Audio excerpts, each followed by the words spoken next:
तो गैस आज की वीडियो में हम बात करेंगे जब आप विंडोज़ यूज़ करते हैं। दोस्तों आपने नोटिस किया होगा सी ड्राइव में जहाँ पर आपकी विंडोज़ इंस्टॉल होती है वहाँ पर कुछ समय बाद या कुछ टाइम में आपको इस तरह के फोल्डर्स बन जाते हैं, विंडोज़ ओल्ड या इस तरह से। तो इसके बारे में आज हम डिस्कस करेंगे कि ऐसा क्यों होता है और क्या इसको डिलीट करना सेफ होता है। तो शुरू करते हैं। दोस्तों ऐसा होता है कि जैसे आप विंडोज़ यूज़ कर रहे होते हैं तो जब आप यूज़ करते करते आपको लगता है कि आपका सिस्टम जो है अपडेट है, फुल अपडेट है और इसके ऊपर कोई और ऑपरेटिंग सिस्टम आ चुका है। जैसे विंडोज़ 10 अगर आप यूज़ कर रहे 7 यूज़ कर रहे हैं तो उसके ऊपर 10 आता है। हो सकता है आपके पास विंडोज़ 7 से 10 पर अपग्रेड करने के लिए भी ऑप्शन आ जाए, और जब आप उसको अपग्रेड करते हैं तो वो ओल्ड ऑपरेटिंग सिस्टम को ओल्ड में कर देता है और न्यू इंस्टॉलेशन कर देता है।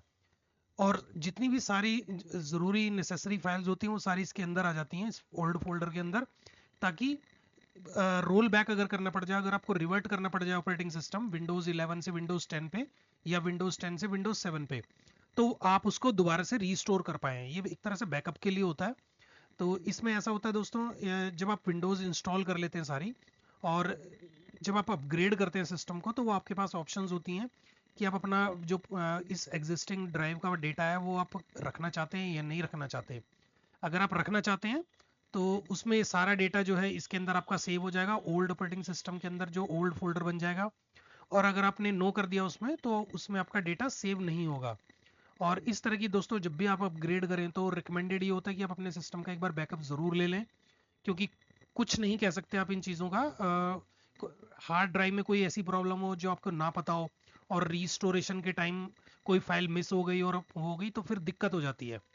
तो इसलिए आप बैकअप ज़रूर रखें अपने, इस तरह की कोई भी आप अपडेट करते हैं तो विंडोज़ 7 से विंडोज़ 10 में। और जब भी आप इसको दोस्तों विंडोज़, अगर आपने मानिए कि अगर आपने विंडोज़ 11 आपने अपग्रेड कर दी विंडोज़, तो आपके पास 10 दिन का टाइम होता है। अगर आप चाहें तो उसको रोल बैक कर सकते हैं 10 दिन के अंदर अंदर, और आपके पास फिर वही पुराने वाला ऑपरेटिंग सिस्टम आ जाएगा विंडोज़ 10। अगर आप ये नहीं चाहते हैं तो आप इसको डिलीट कर सकते हैं फोल्डर को, और अपना डेटा का बैकअप पहले ले लें ज़रूर, और फिर आप इसको डिलीट कर सकते हैं।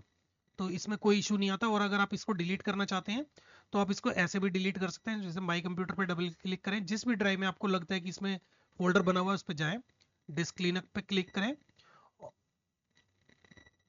और यहाँ पर आपको विंडोज रोल बैक का एक तरह से फोल्डर एक बन जाएगा अलग से, जो कि काफ़ी बड़ा होगा, 20-22 GB का इस तरह का।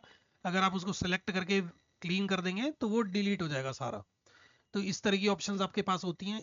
और इसके टाइम होती है दोस्तों, विंडोज़ जब आप अपग्रेड कर देते हैं या फिर कोई मेजर अपग्रेड जैसे आपने करी दी है विंडोज़, और अगर आप विंडोज़ को रीसेट भी करते हैं तब भी इस तरह की ऑप्शंस आपके पास आती हैं कि आपने विंडोज़ पूरी रीसेट कर दिया और इस तरह की प्रॉब्लम्स, इस तरह की आपके पास सेट या फोल्डर दिखाई देने लगा।